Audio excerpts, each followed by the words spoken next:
Good day everyone, my name is Trixie Erica Fort from BTVZ 2K Epicent P. Today I will show my session plan. Sector, Processed Food and Beverages Sector. Ito po nakuha ko po sa TR ko, front page. And qualification title po is Food Processing NC1. Unit of Competencies na punta po sa akin is Use Standard Measuring Devices or Instrument.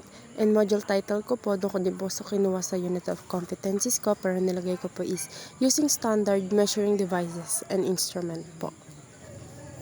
So, dito po, sa may TR ko po, I have 3 elements. So, I have 3 learning outcome po. LO1, Identify Standard Measuring Devices and Instrument.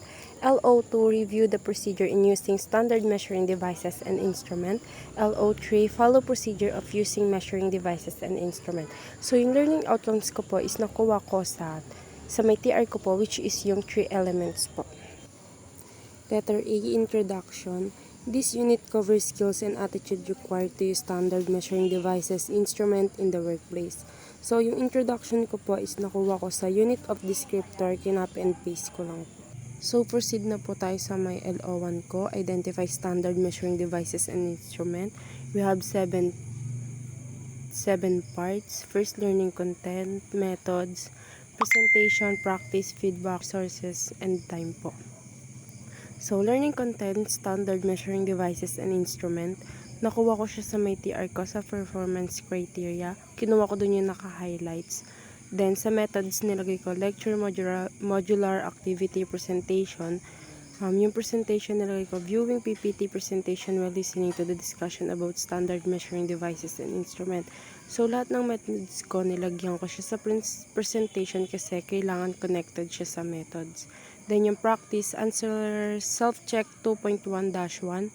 Yung 2, unit of competencies. Then, 1 is learning outcome. And then, yung -1 po is learning content. Feedback, evaluate the answer to answer key 2.1-1. Resources, laptop, PPT, projector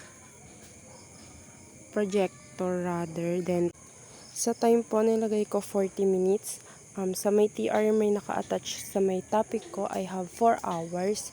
So, hinati ko po siya sa 3 kasi meron po akong 3 learning outcome and kinalabasan po nun, hinati ko siya by 2 kasi meron akong 2 learning content per learning outcome. So, bali 6. Nilagyan ko po siyang 40 minutes, kaya 40 minutes times 6 is 240. Equivalent in hour is 4 hours. So, ginawa ko po dyan sa learning content, methods, and presentation. Same procedure lang po sa LO2 o learning outcome number 2. So, kunyari, LO1. Pag first learning content is 2.1-1. Pag learning content number 2 na po, ang ilalagay ko na po is 2.1-2. So, yung dash lang po yung mababago kasi ayun po yung bilang ng learning content na meron ka. So, ayun po, pangkahalatan, LO1 to LO3, same procedure lang po yung ginawa ko and same time lang yung nilagay ko, which is 40 minutes po.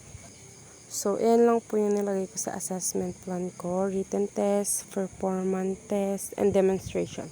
Nilagyan ko po siyang demonstration kasi may part po sila dito na kailangan po nila i-measure yung tamang sukat po and yung tamang paglilinis sa mga devices po. So, ayun po, may demonstration kasi may part din po dyan na kailangan po nila malaman yung tamang paghahawak sa isang devices or instruments. Ayun lang po. Thank you.